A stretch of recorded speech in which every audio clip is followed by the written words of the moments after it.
soalan sekarang kita biasa sebut takwa, satu kalimah yang mudah untuk disebut. Kita hari Jumaat setiap minggu kita sebut takwa, wa tazawwadu fa inna khayra zadi taqwa. Berkalah kamu, maka sesungguhnya sebaik-baik bekalan itu ialah bertakwa kepada Allah Subhanahu. Tapi kita sembahyang Jumaat 10 tahun 10 tahun, tapi ramai yang menjadikan kita yang kadang-kadang kita bertakwa, apa kata takwa itu sendiri. Nama ada dalam makna literal meaning, makna secara bahasa takut, tapi takut yang macam. Sayyidina Umar radhiyallahu anhu pernah ditanya oleh seorang sahabat yang bernama Ubadah bin Samit, makna takwa atau apa dia? Sayyidina Umar ditanya balik, dia kata, pernahkah kamu melalui satu jalan yang tertentu? Ana salat tariqatul syauq. Tidakkah pernah kamu melalui jalan yang penuh dengan duri? Sahabat kata, ya, aku pernah. Bagaimana kamu buat?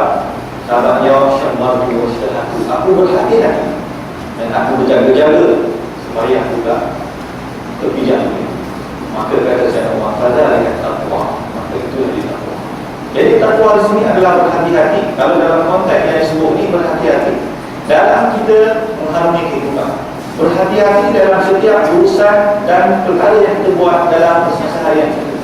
Saya ambil contoh, kalau dalam hari ini kita buat urusan, umpamanya urusan bank dan urusan bank, urusan jual beli, urusan pinjaman, kita kadang-kadang kita tak nak berapa tengok adakah apa yang kita buat berkenaan urusan bank, adakah selaras dengan larangan ataupun perintah Allah SWT. Yang paling utara kita pada hari ini, kita sendiri orang Islam tak dapat menghalang diri kita daripada terjebak dengan dosa riba. Sedangkan dosa riba inilah satu-satunya dosa yang mana Allah Ta'ala istilah perang. Ya ayyuhalladzina amanu taqullaha wa dharu ma baqiya min riba in kuntum mu'minin. Firman Allah Subhanahu wa taala yang bermaksud wahai orang beriman. Sekali lagi kita dihadapkan dengan lafaz wahai orang beriman. Ittaqullah, sekali lagi takutlah kamu kepada Allah Subhanahu wa taala. Wa dharu ma baqiya min riba in kuntum mu'minin. Tinggalkanlah saksi bagi riba kalau kamu betul-betul orang beriman. Maknanya kata seorang Allah Ta'ala meletakkan syarat kalau kamu betul-betul seorang mukmin yang sejati, kamu kena tinggalkan. Fa'illam taf'alu fa'adharu biharbin minallahi wa rasulih. Kalau kamu tidak buat juga, maka akan ada peristiharaan, akan ada peperangan di antara Allah dan Rasul. Jadi kalau berselai Allah Ta'ala tak istiharkan perang. Riba Allah Ta'ala sebut fa'adharu biharbin, akan ada peperangan di antara Rasul, Allah dan Rasul. Jadi inilah definisi pertama tentang takwa, iaitulah berhati-hati dalam setiap urusan kehidupan kita.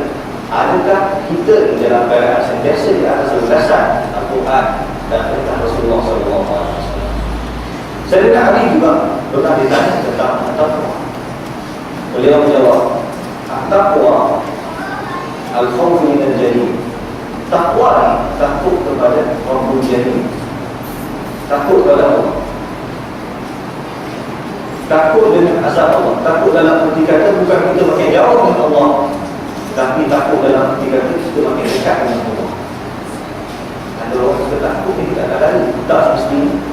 Macam seorang anak takut pada ayah, takut atau seorang anak takut pada mak. Takut dalam arti kata kita takut nak melanggar perintah. Takut kalau sekiranya kita buat mak kita terjatuh. Takut yang boleh membawa semakin dekat dengan mak ayah kita. Sama juga takut dengan Allah SWT yang menjadikan kita semakin dekat dengan Allah SWT. Sebab itulah dalam Islam dia mesti ada dua, takut dan juga al-khawf wa raja', takut dan harapan. Dalam segi takut Allah SWT, kita juga mestilah ada harapan Allah SWT. Sebagaimana doa yang masyhur ataupun rintihan daripada Imam Syafi'i radhiyallahu anhu kata rahmatullah alaih di sebuah ilahi nasturil firdaus, dia kata, ya Tuhanku, aku ini bukanlah layak, tidaklah layak untuk syurga firdaus. Kalau kata Imam Syafi'i boleh juga macam ini. Imam Syafi'i itu adalah ulama besar dalam bahasa. Dia kata sebagai asas Imam Syafi'i masih lagi kata aku ini tak layak untuk syurga firdaus. Imam Syafi'i ini dia kalau dalam bulan puasa dia khatam Al-Quran 60 kali. 60 kali bermakna dia khatam Al-Quran 2 kali sehari. Kita 2 kali setahun kalau Al-Quran dia kan. Kata wala aqwa 'ala an-nar,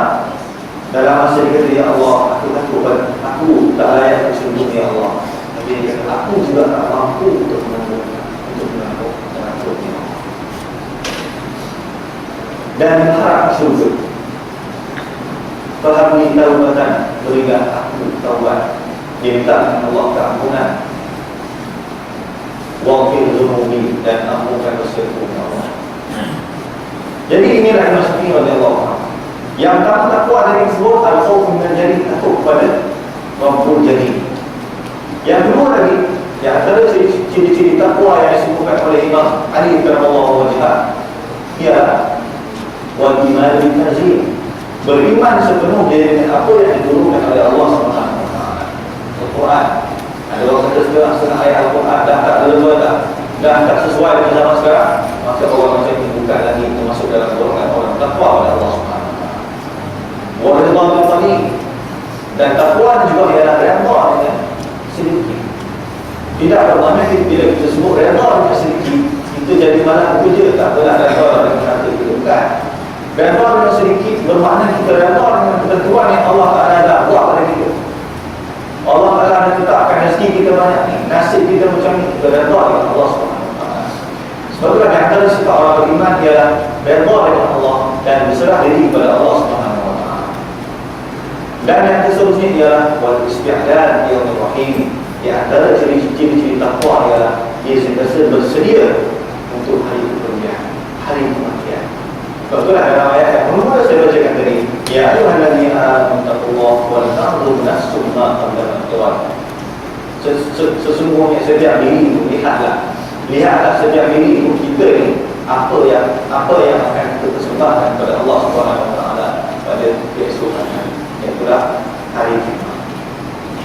Sebab itulah Nabi SAW dalam sebuah hadis yang disebut al-kayyisu man dara nafsahu wa 'amila lima ba'dahu. Orang seperti ini, kata Nabi, ialah orang yang mana dia sentiasa beramal sebagai bekalan selepas kematian.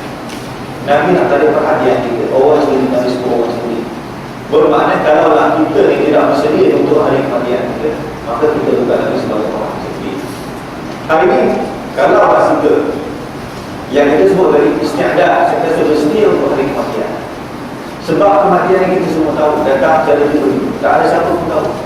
Hari ini kalau kita boleh buat satu ibarat ataupun satu perumpamaan, kalau kita kerja diminta ataupun diberi notis tukar dalam 4 jam, tak pernah kabur kita. Tukar kadang-kadang bukan jauh pun, kadang-kadang Sabah Sarawak pun, bukan luar negara, ada mungkin negeri dalam Semenanjung pun. Tapi oleh kerana tak ada notis, kita akan dalam kabur, nak uruskan persekolahan anak, pekerja isteri dan sebagainya, kita akan jadikan satu. Itu pun notis 24 jam.